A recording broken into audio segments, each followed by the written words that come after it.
माता बहन प्रणाम। मैं एक देवी गीत गाने जा रही हूँ। अच्छा लगेगा लाइक करना, शेयर करना, सब्सक्राइब करना, कमेंट में ज़रूर बताना।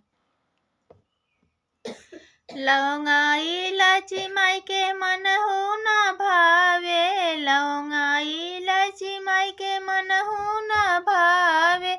अड़हुल के फुलवा में कौन गुना हो, माई गईलू लो भाई। अड़हुल के फुलवा में कौन गुना हो, माई गईलू लो भाई।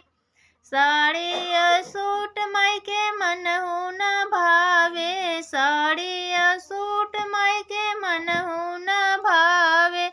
ललके चुनरिया में कौन गुना हो, माई गईलू लो भाई। ललके चुनरिया में कौन गुना हो, माई गईलू लो भाई।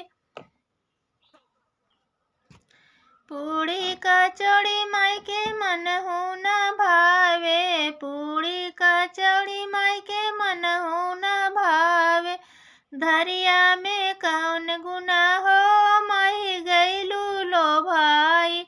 धरिया में कौन गुना हो, माई गईलू लो भाई।